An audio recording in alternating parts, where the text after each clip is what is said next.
Hi, welcome to my YouTube channel. Eto nga pala si Sword Manhua Recap.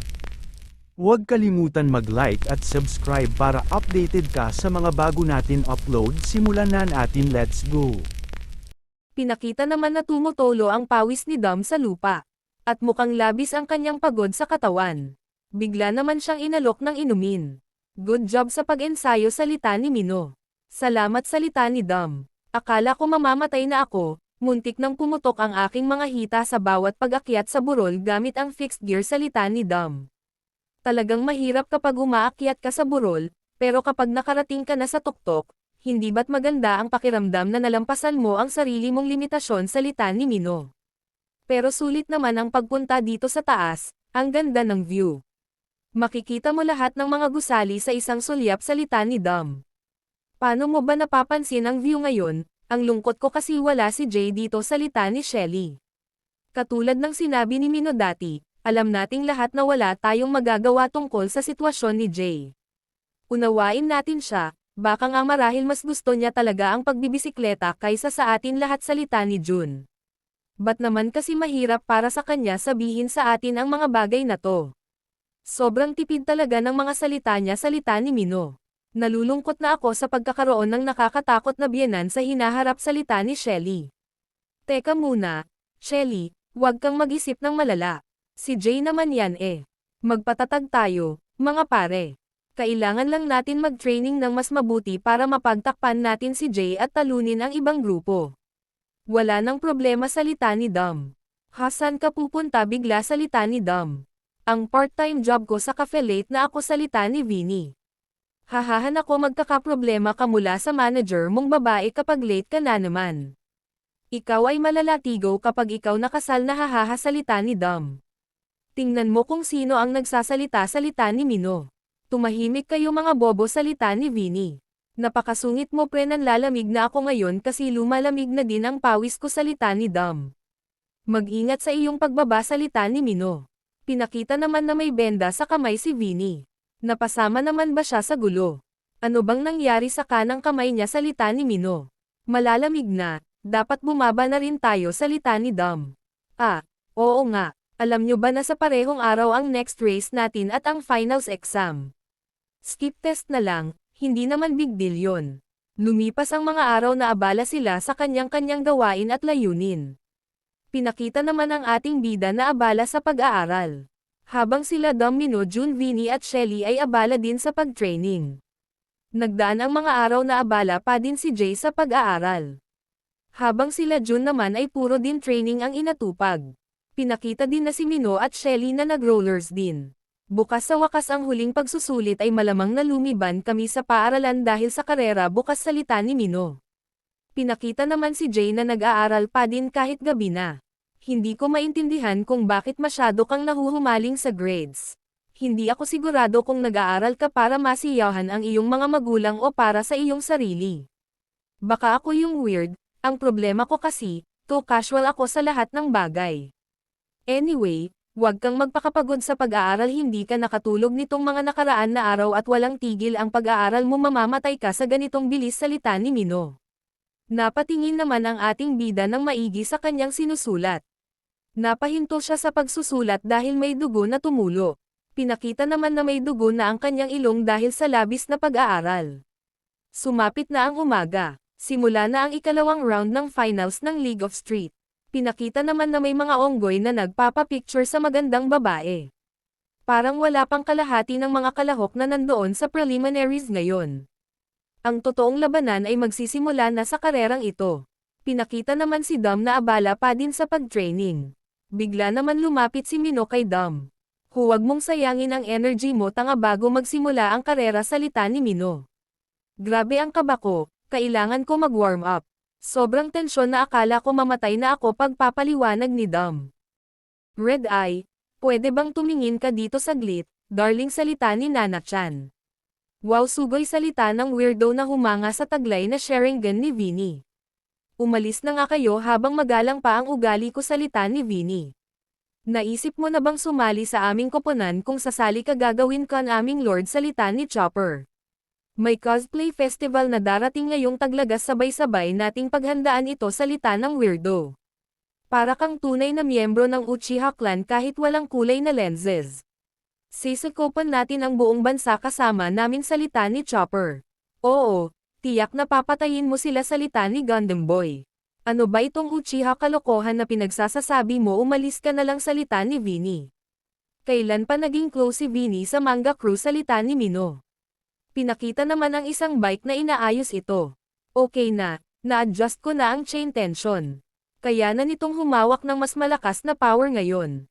Salamat, bibigyan ko ba ito ng isang test ride salita ni Mino. Salamat sa pagpunta dito para kami suportahan ngayon salita ni Jun na namula pa. Huwag mong banggitin pa ito, ay gusto kong makita kayong nakasakay sa malapitan pa rin. May pakiramdam ako na ikaw ay pumunta dito para sa date kasama si Jun salita ni Mino. Hahaha, hindi naman sa ganon, hahaha. Laging awkward ang itsura ng dalawa kapag magkasama salita ni Mino sa kanyang isip. Di ko nakita yung lokong nerd na yon ngayon salita ni Kim. Wala siya ngayon dito salita ng alagad ni Kim. Talaga ba? Hindi nagpakita yung batang rookie. Tumigil na ba talaga siya sa pagbike salita ng ungas? Tuwirin mo ang balikat mo. Dapat may confidence ang mga lalaki. Ngayon, sige, puntahan mo salita ng ungas. Hahaha. Nag-stretch lang pala siya. Ang ganda talaga ng katawan niya salita ng ungas. Oo, do or die talaga. Walang atrasan di ba salita ng ungas. Lumapit na siya kay Shelly na abala naman sa pag-uunat. Excuses me, napalingon naman si Shelly. Napapansin kita simula pa lang, at umaasa ako na makalapit sa'yo. Pwede mo ba sabihin ang number mo salita ng ungas? Sorry salita ni Shelly sabay bukas ng jacket. Nagulat naman ang ungas at pinagpawisan. Pinakita naman na sold out. Napatakbo naman ang ungas dahil taken na daw si Shelly. Sabi na isalita ng ungas. Umiiyak ka pa rin ba dahil dyan? Tahan na, mabibili ulit siya sa susunod. Tumabi na tayo. Ang pagsakop kay Sena-chan ay hindi ganoon kadali, hangal na tao salita ng weirdo. Dahan-dahan kong sisimulan ang sarili kong pagsalakay sa lalong madaling panahon salita ng weirdo. Lumipat naman ang eksena sa Sunny High. Oy, tananjin mo pa ako ng isa pang tanong. Mag-isa ka, busy ako sa pagsasaulo ng sarili kong pag-aaral. Nakulagot ako, dapat lihim na isulat ang mga sagot sa desk, hindi tayo magpapalit ng upuan ng tama. Bakit hindi pumunta si Jay sa karera ngayon? Sa tingin nag-skip siya dahil finals exam na. Hindi ba masisipa ang ibang mga lalaki sa kanyang koponan kung wala ang kanilang Diyos sa pagbibisikleta sa kanila salita ng estudyante? Bigla naman dumating si Mr. Mario Nam. Okay, tahimik na lahat, ilagay na ang mga gamit, except sa ballpen nyo. Sa wakas oras na, nanginginig ako, sana memorized lang talaga ang mga kailangan salita ng estudyante. Nakakahilo ang mga papel na iyan. Sana di ako mawalan ng ulirat salita ni Yuna. Good luck Yuna salita ni Mia. Alam mo naman ang consequences pag nahuli, tama. Mga lalaki, ingat kayo, sabay dila sa kanyang kamay. Napatingin naman si Mr. Mario Nam. Pinakita naman na may nagtaas ng kamay. Ano ba yan boy salita ni Mr. Mario Nam? Kung hindi ka tatutol salita ng ating bida. Maaari ko bang gawin ang lahat ng mga test ngayon sa parehong oras salita ng ating bida? Nagulat naman ang mga estudyante dahil sa kanyang sinabi. Malapit na magsimula ang karera. Sa lahat ng grupo, mangyaring magtipon sa Central Hall. Mag-uumpisa na tayo. Ang round na ito ay isang group race. Siguraduhin na ang lahat ng mga rider ay nandito, walang nawawala. Ang link sa pagitan mo at ni Jordan ay nasa loob ko, sabay kanta ng lalalala. Bigla naman dumating si Shark Boy at piniga ang kanyang ulo. Hoy, ikaw na shoes enthusiast. Hindi ito ang oras para magmukhang shoe model, kailangan nating kumilos. Narinig mo ba na sabi nila group race ito salita ni Shark Boy? At teka, masakit salita ng adik sa sapatos. Imbes na nilalagyan mo ng langis yung bisikleta mo, yang sapatos mo pa yang pinupunasan mo. Paano mo naman iniiwan ang iyong bisikleta sa lupa? Alisin mo ang iyong running shoes at suotin mo ang iyong mga cleats, at maghanda na salita ni Shark Boy. Easy lang, huwag mo akong pag-alitan ng ganyan salita ni Johnson. Magandang araw sa lahat. Ito ang live broadcast ng League of Street. Sa simula, mababa ang rating dahil hindi gaanong interesado ang mga tao sa pagbibisikleta bilang isang esports. Ngunit sa pamamagitan ng mga kahangahangang pagtatanghal ng ilan sa aming mga kalahok, maraming tao na ang naging interesado sa pagbibisikleta. At ang mga rating para sa aming palabas ay tumaas ng malaki. Sige, hayaan mo akong sabihin sa iyo ang tungkol sa mga patakaran para sa round na ito. Hindi tulad ng ibang kompetisyon, ito ay isang team race. Ang daan ay nasa 12 kilometro, isang sapat na layo. Ang bawat koponan ng crew ay makakatanggap ng isang watawat na may simbolo ng kanilang crew na nakaguhit dito. Ito ay isang estilo ng karera na relay kung saan ang mga miyembro ng crew ay nagpapasa ng watawat sa bawat isa habang sila ay tumatakbo, at ang koponan na unang makapagdala ng kanilang watawat sa huling ruta ay mananalo. Ang mahalagang bagay ay maingat na suriin ang lupain para sa bawat lugar at pumili ng mga siklista na angkop para sa bawat ruta. Para sa inyong kaalaman, pwedeng makilahok ang maksimum na 7 tao mula sa bawat koponan. At ang bilang ng mga kalahok ay maaaring mas mababa kaysa dito depende sa mga estratehiya ng bawat koponan. Ngayon, ang mga unang koponan na maglalaban-laban ay pinakita naman ang isang crew na masusi na katingin. At ang maglalaban, Team Max Level Crew versus Monster Crew. Lumipat naman ang eksena sa Sunny High. Ano gusto niya kunin lahat ng test ng sabay-sabay para sagutan gulat ng guro. Please sir salita ni Mr. Mario Nam. May problema siya ngayon kaya pakibantayan siya habang nag-e-exam. Sasagutin ko ang anumang mangyayari. Aha, hindi ko alam kung anong nangyayari pero kung ganun ang sabi mo, Mr. Pink Mr. Nam pala. Sabay lapit siya guro at yakap. Thank you salita ni Mr. Mario Nam. Alisin mo yang mukha mo sa akin salita ng guro. Napasigaw ba lang siya ng malakas? Pinakita naman na naglalakad na si Jay at ang guro na parang nadumiin. Lumingon naman si Jay ng saglit. Pinakita naman na nakahiwalay na si Jay sa mga estudyante. At binabantayan siya ng guro. Pinakita naman na parang nagmamadali si Jay sa pagsagot. Nang haula lang ba siya ng sagot o tapos na siya sa dalawang subject? Pinakita naman na mabilis ang pagsagot ni Jay sa kanyang test. Pero baka sa kanyang mukha ang labis na seryoso. Napahanga naman ang guro dahil sa pinapakita na tapang ni Jay. Lumipat naman ang eksena sa dalawang team na maghaharap. Ngayon, pakiposisyon na po ang mga siklista mula sa bawat koponan. Oy Monster Crew, sorry pero panigurado kayo ang matatalo dito sa laban natin salita ng ungas. Pinakita naman na di nagsalita sila Monster at tumingin lang sa mga mayayabang. Hahaha ang aming team ay may secret weapon pagyayabang ng ungas. Bigla naman may tumawag sa kamukha ni Saitama sa cellphone mukhang ito ata ang secret weapon nila. Nagulat naman ang ungas dahil ang secret weapon nila ay umalis. Hoy saan ka naman pupunta salita ng ungas? Sorry, babalik ako agad pagkatapos kong talunin ang isang tao salita ni Saitama. Fuck lagot na tayo. Wala kami talaga kung wala siya. Ano ngayon salita ng ungas? Dapat sana tayo ang magkatapat sa mga monster crew na yun salita ni Shark Boy. Hindi ba pwedeng tumagal na lang tayo sa pag-angat sa hanay salita ni Johnson? Maglalaban-laban ba tayo sa kanila ngayon salita ni Mino? Pinakita naman ang logo ng makakalaban nila. The Bullet Crew salita ni Mino at lahat sila ay nakatingin. Napatingin din ang Bullet Crew sa kanila. Nagkatitigan naman sila ng seryoso sa isa't isa. Pwede nang pamwesto ang unang team sa starting line, magsimula na tayo. Pamilyar na ba kayong lahat sa ruta?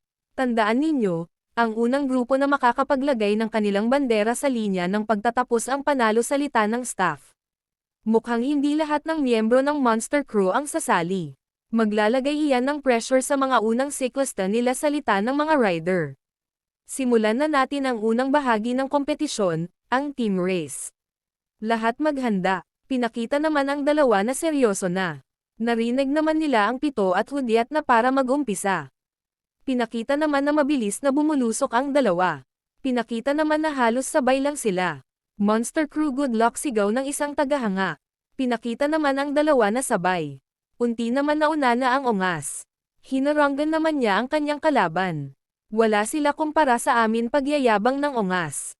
Pinakita naman na nangunguna ang ungas at nasa likod niya ang kanyang kalaban.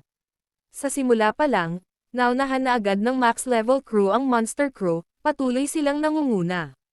Mukhang sinasadya niya na nasa likod lang para magamit ang slipstream niya salita ni Jun. Pinakita naman ang rider ng Monster Crew. Patuloy lang na nasa likod siya at hindi niya nilalagpasan ang ungas. Fuck, ano ba tong isang to, nakadikit lang ng nakadikit sa likod ko, salita ng ungas. Bilis salita ng isa pang ungas na nag-aantay sa flag. Inabot na ng ungas ang flag, bigla naman umarangkada ang taga-monster crew. Buwes at salita ng ungas. Nagpapasa na ba siya ng baton sa kasama niya, pagtatanong ng ungas.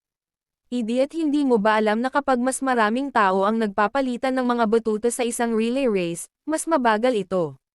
Hindi talaga palaging good ang maraming participants. Lumipat naman ang eksena sa Sunny High.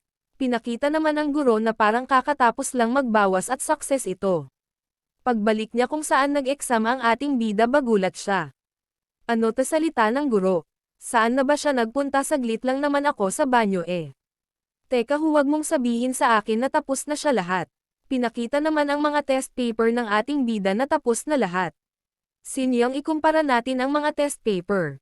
Wala na rin naman kasi tapos na ang exams. Para saan pa magkumpara? Sige na. Grabe naman, ibang-iba talaga sagot natin. Anong nangyari? Wala ni isa ang pareho. Hindi ba dapat number 4 ang isang ito? No, number 3, binasa mo ba ng mabuti ang tanong, yan ang tamang sagot. Puto fuck, malilagot namali ko ang exam ko. Dummy, bakit hindi ka magbasa ng mas maraming libro sa bahay sa halip na manood ng porn? Guys, may malaking balita na patingin naman ang dalawa. Si Jay mula sa unang klase ay kinuha ang lahat ng pagsusulit ng mag-isa ngayon. At tinapos niya lahat sa loob ng 1 oras at kalahati. Naiinggit tuloy ako. Nakakabaliw na walang saysay. Malamang ay gumawa lang siya ng random na hula tulad ng lottery number, nakakaawa. Nahihiya ako na minsan ay tinuring ko siyang karibal. Lumipat naman ang eksena sa may labas ng bodega nila Jay. Pinakita naman na putol na ang kadena. Pinakita na din si Jay na hawak na niya ang kanyang bike. At napatingin naman siya kay Jack. At tinignan din siya ni Jack. Sa karera sa pagitan ng Monster Crew at ng Max Level Crew, ang Monster Crew ang kasalukuyang nangunguna. Mukhang hindi lahat ng Monster Crew ay sumasali sa karerang ito. Ang Monster na crew ay nangunguna ng hindi pa talaga nagbabago ng mga rider. Sa wakas ay nagpapalit na sila ng rider sa paakyat. Sumenyas naman ang isang rider. Napansin naman ito ng kasama niya. At agad inabot ang flag. Ang pangalawang rider ng Monster Crew ay nagsisimula na ngayon sa paakyat na lugar. Ang Monster Rider number 13 ang magiging kanilang huling rider. Mukhang plano ng Monster Crew na tapusin ang relay race na ito na may kabuuang 3 rider lang. Pinaglalaroan lang tayo ng mga bastard na yan, sinasabi ba nila na 3 riders lang ang kailangan nila para matalo tayo?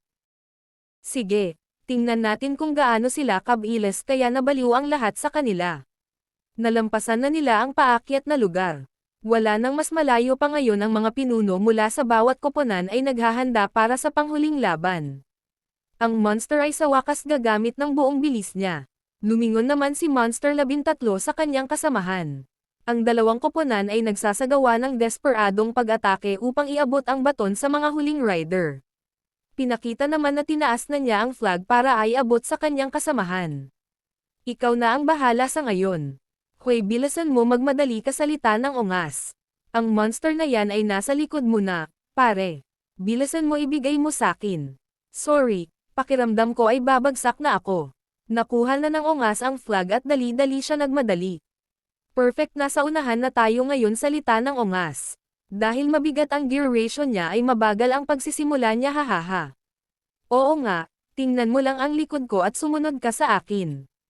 Hahaha, pinakita naman na unti-unti bumibilis si Monster. Pinigil na niya ang kanyang paghinga. At lalong bumilis ang kanyang pagpidal. Na parang isang mabilis na toro na naghunting ng kanyang bibiktimahin. Bakit ako kinikilabutan sa buong katawan ko?